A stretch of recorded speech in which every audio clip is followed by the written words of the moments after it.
안녕하세요. 오늘도 사연사롱을 찾아주셔서 감사합니다. 얼마 전 취업에 성공한 20대 초반 여성이에요. 저에게는 2년간 사귄 남친이 있어요. 남친과 저는 앤틱샵에서 만났어요. 사장과 아르바이트생으로요. 저보다 7살 많은 남친은 광고회사에 다니다 여행에 미쳐서 회사를 그만두곤 몇 년 동안 세계 여행을 했었대요. 언젠가 그때 사진을 보니 더벅머리에 그을린 피부까지 노숙자가 따로 없더라고요. 암튼 그러던 중 리스본에서 가장 유명한 벼룩시장인 여자 도둑시장에 가게 됐고, 그곳에서 본 구제 앤틱 생활용품에 매료돼서 현재 앤틱샵을 오픈하게 됐죠. 그러니 앤틱샵이긴 해도 고가의 제품을 파는 거창한 가게가 아니라 소소한 소품과 생활용품을 주로 파는 샵이에요. 그래서 인테리어나 레트로 소품을 찾는 분들이 주로 찾는 곳이기도 하죠. 저희 학교 근처라 수업 들으러 가는 길에 종종 눈길을 두었던 곳이기도 하고요. 그러던 어느 날 가게 앞에 구인 공고가 붙었더라고요. 조건도 좋고 일도 어렵지 않은데 사람을 못 구했는지 공고가 한 달 넘게 붙어 있더라고요. 처음에 구인 글을 봤을 때만 해도 별 생각이 없던 저는 마침 알바를 하던 고깃집이 문을 닫아 새로운 알바를 구해야 했거든요. 그래서 앤틱샵 면접을 보게 됐어요.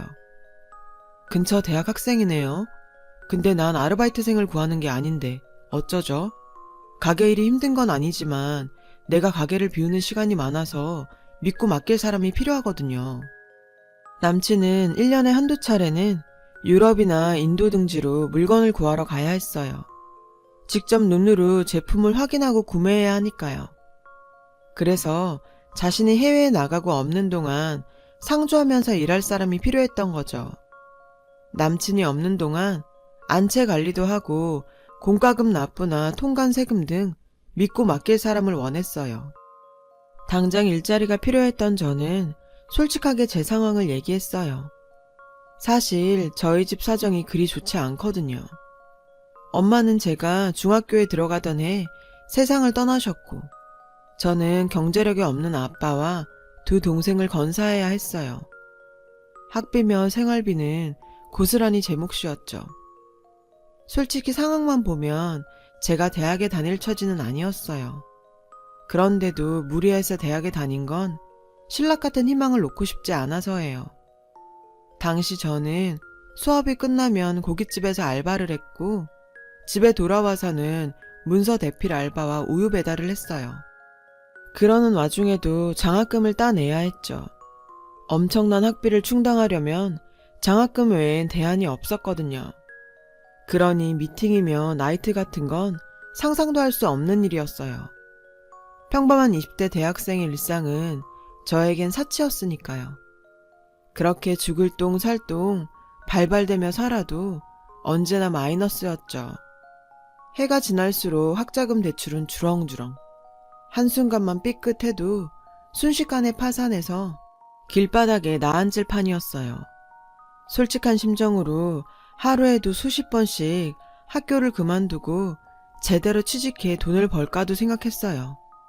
근데 그러면 제가 힘겹게 지탱하고 있던 내 삶이 무너져 버릴 것 같더라고요. 그래서 죽을 힘을 다해 버티고 있었어요. 이런 제 이야기를 들은 남친은 일단 같이 일을 해보자고 하더군요. 수업 때문에 비는 시간은 사장인 자신이 메우던가 정 안 되면 파트 알바를 쓰자고요. 정말 고마웠어요. 일은 힘들지 않았어요. 구제물품이라 세척을 하거나 상황에 따라서는 수리를 하는 정도였죠.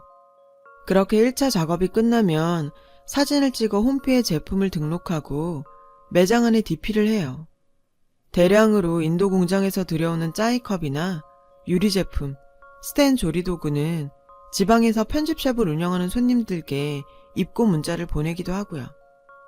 게다가 남친은 일개 알바생인 저에게 물질적, 정신적으로 많은 도움을 주었어요. 모자란 학비도 내주고 집안 문제로 목돈이 필요할 땐 선뜻 큰 돈도 빌려주었죠. 제가 용기를 잃지 않도록 말이에요. 그러는 사이 우린 사장과 알바생에서 연인 사이로 발전했어요. 지금까지 제 주변엔 저한테 기대려는 사람들만 가득했었는데 이젠 저에게도 제가 기댈 사람이 생긴 거죠. 우린 제가 졸업을 하고 동생들이 경제활동을 하게 되면 결혼을 하자고 약속했어요. 그리고 드디어 그 시간이 되었죠. 아빠는 제가 결혼 얘기를 꺼내자 난감해 하셨어요.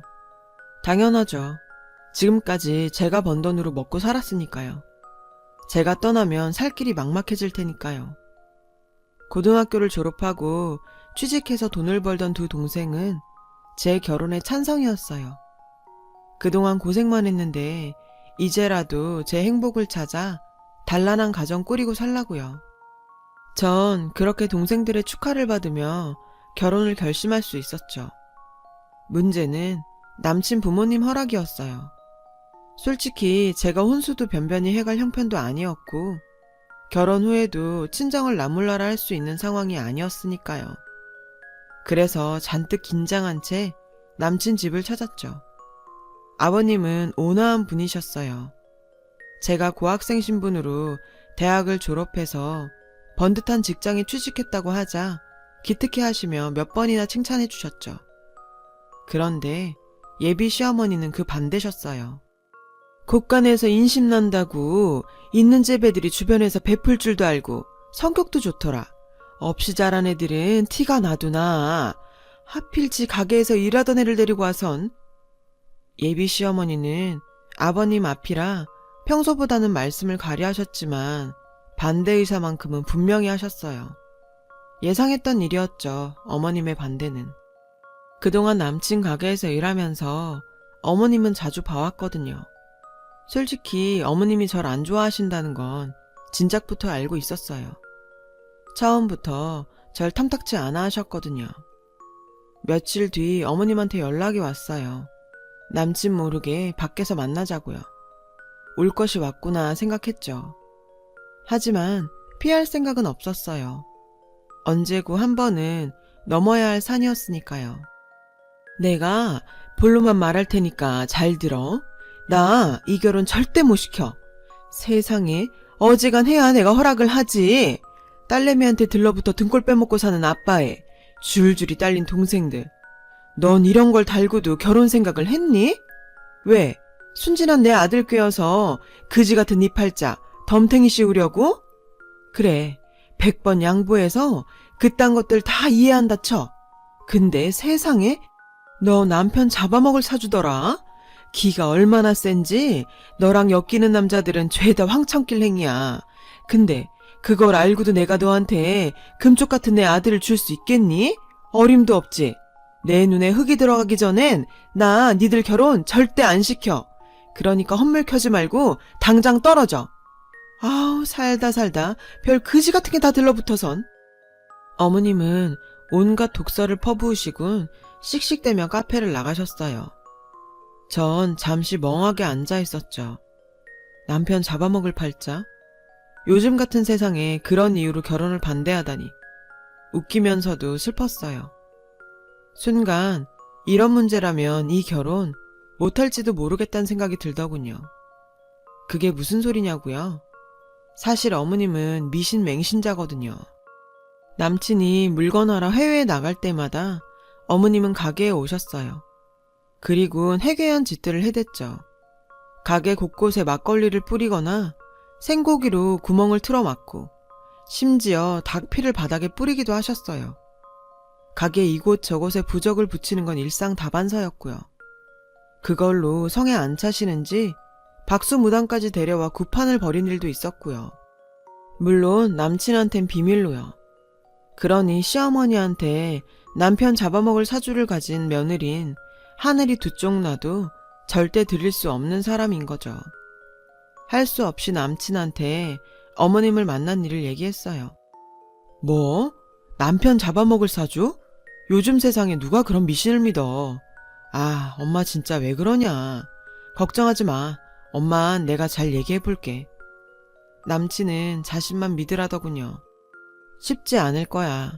어머님한테 미신은 신앙보다 더 대단한 거니까. 실은 그동안 자기 없을 때 어머님이 가게에 오셔서 이런저런 비방을 하셨었거든. 심지어 박수무당까지 데리고 오셨고. 전 그동안 있었던 일들을 남친한테 전부 얘기했어요. 얘기를 다 들은 남친은 기함했죠. 그런 일이 있었으면 진작 얘기를 하지. 무당까지 끌고 와서 구판 벌이는 걸 보고만 있었어? 남친은 불같이 화를 내며 집으로 갔어요. 그날 남친은 어머님과 크게 싸우고는 자정 무렵이 돼서야 가게로 돌아왔죠. 그리곤 가게에서 기다리고 있던 제게 다 잘 됐으니까 걱정 말라더군요. 전 그렇게 잘 해결된 줄 알았어요.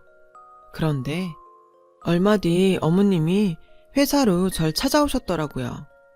그리고 막무가내로 로비로 내려오라고 하셨죠. 신입이라 교육을 받고 있던 저는 자리를 비울 처지가 아니었어요. 그래서 죄송하지만 돌아가시라고 나중에 찾아뵙겠다고 정중히 말씀드렸죠. 근데 한 몇십 분 지났을까요? 제 교육을 맡고 계신 담당자분이 당장 로비로 내려가 보라고 하시더라고요. 어떤 여자분이 난동을 부리고 있다고요. 순간 눈앞이 캄캄했어요. 회개한 짓거리도 서슴지 않는 분이라 이번엔 또 어떤 일을 벌일지 걱정이 한가득이었죠. 로비까지 가는 내내 어찌나 다리가 후들거리던지. 맙소사, 로비에 도착해보니 바닥엔 시뻘건 피가 낭자했어요. 어머님 짓이었죠.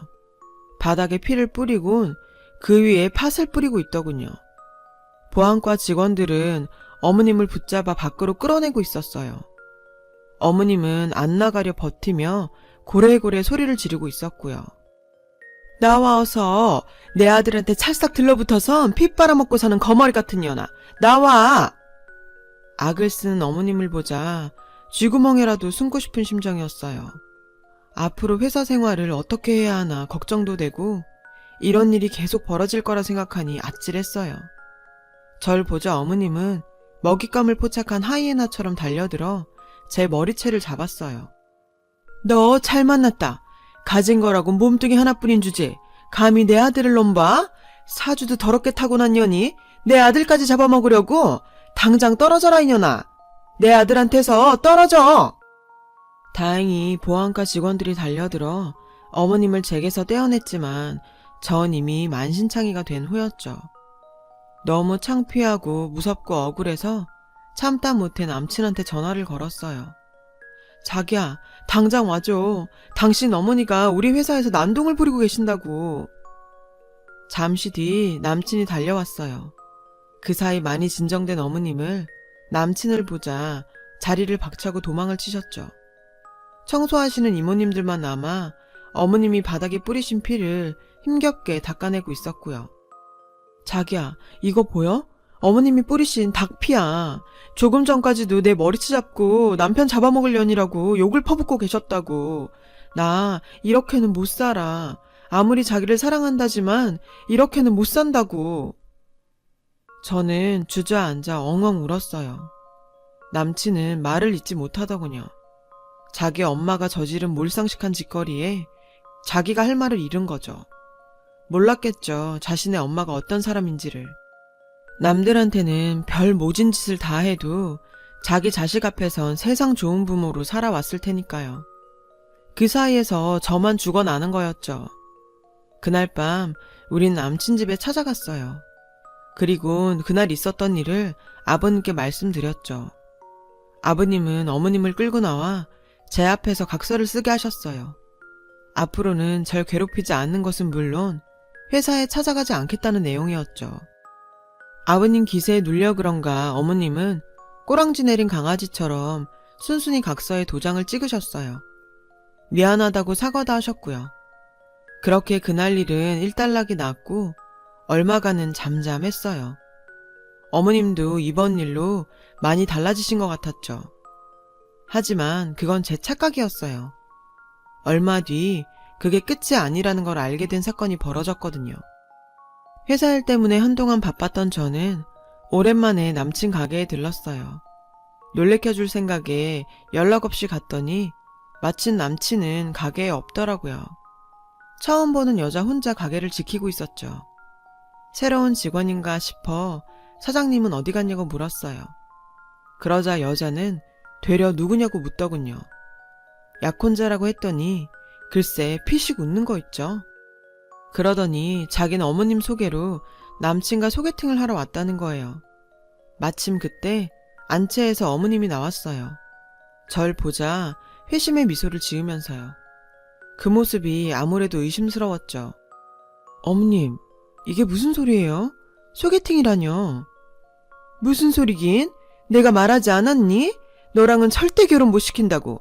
그러니까 헛꿈 꾸지 말고 꺼져. 기가 막혔어요. 그런데 어머님이랑 마주보며 킬킬거리는 여자의 얼굴이 낯설지 않은 거예요.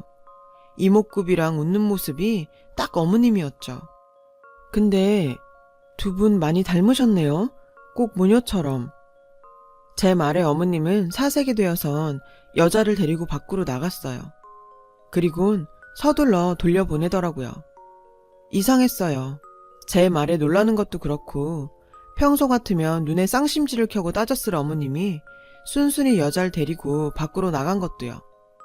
아무래도 어머님이 계략을 꾸미는 것 같았죠. 그래서 주말마다 어머님을 미행했어요. 미신에 빠져 사는 어머님답게 매주 무당집을 찾으시더군요.